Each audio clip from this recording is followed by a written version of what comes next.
नाशिकच्या विधान परिषद निवडणुकीसाठी आजचा दिवस निर्णायक ठरतोय। भाजपचे गणेश गीते आपला उमेदवारीचा अर्ज मागे घेतायत। बंडखोर गणेश गीतेंनी मुंबईमध्ये मंत्री गिरीश महाजनांची सुद्धा भेट घेतली आहे। महाजनांच्या मध्यस्थीला अखेर यश येणार का आणि हे सुद्धा पाहणं महत्त्वाचं ठरणार आहे। मात्र गणेश गीतेंचे बंधू गोपाळ गीते निवडणूक लढवण्यावरती अजूनही ठाम आहे। भाजपचे बंडखोर उमेदवार गोकुळ गीते नॉट रिचेबल आहे, तर गोकुळ गीते नॉट रिचेबल झाल्यानं नाशिकच्या निवडणुकीमध्ये सध्या सस्पेन्स वाढलेला आहे। गोकुळ गीतेंनी आपला उमेदवारीचा अर्ज कायम ठेवल्यास शिवसेनेचे उमेदवार नरेंद्र दाराडेंचं टेन्शन सुद्धा वाढणार आहे। नाशिक विधान परिषदेच्या निवडणुकीमध्ये महायुतीचं टेन्शन वाढलं असलं तरी सुद्धा भाजप बंडखोर उमेदवार गोकुळ गीते नॉट रिचेबल आहेत।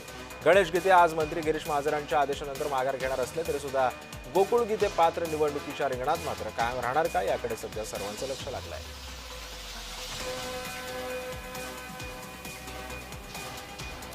भाजपचे गणेश गीते उमेदवारीचा अर्ज मागे घेणार आहेत असं सुद्धा आता बोललं जातंय।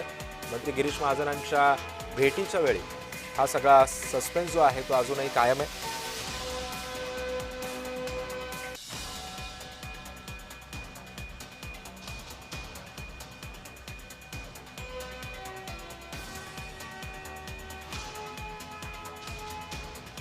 त्यामुळे आज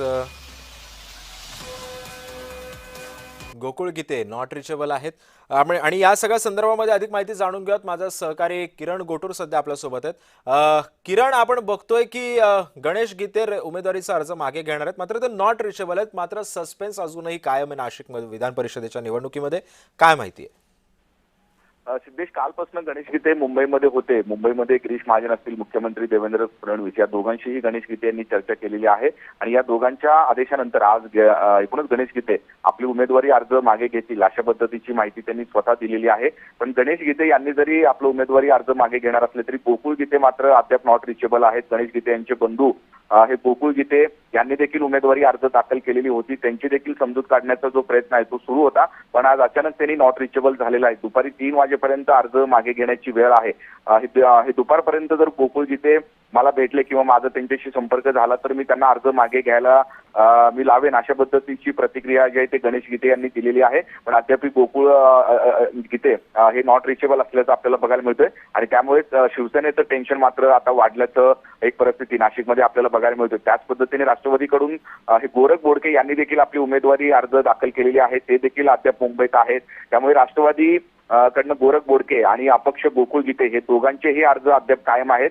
हे दोघांनीही जर दुपारी 3 पर्यंत आपली उमेदवारी अर्ज मागे घेतला नाही तर निश्चितच शिवसेनेला हे अडचणी निर्माण होतील अशा पद्धतीचा एक अंदाज हे व्यक्त केला जातोय। पण आता तरी तूर्त गणेश गीते मुंबईवरनं नाशिकच्या दिशेने निघालेले आहेत आणि त्यांना आदेश देखील मिळालेले आहेत आणि दुपारच्या आधी हे गणेश गीते आपली उमेदवारी अर्ज मागे घेतील। पण गोकुळ गीते मात्र अद्याप नॉट रिचेबल आहेत आणि त्यामुळे गोकुळ गीते यांची समजूत काढण्यामध्ये गणेश गीते असतील किंवा मंत्री गिरीश महाजन या दोघांना यश येतो का हे बघणं महत्त्वाचं असणार आहे। आणि सूत्रांनी जी माहिती दिलेली आहे त्या माहितीनुसार गिरीश महाजन देखील आज नाशिकमध्ये येतील अशा पद्धतीचं माहिती मिळत आहे आणि त्यामुळे दुपारी 3 पर्यंत काय काय एकूणच राजकीय घडामोडी घडतात हे बघणं महत्त्वाचं असणार आहे। नक्कीच किरण, त्यामुळे एकंदरीतच आज दुपारी 3 वाजेपर्यंत नेमक्या काय काय राजकीय घडामोडी घडतात हे सुद्धा पाहणं महत्त्वाचं ठरणार आहे। धन्यवाद तुम्ही दिलेल्या सविस्तर माहितीबद्दल।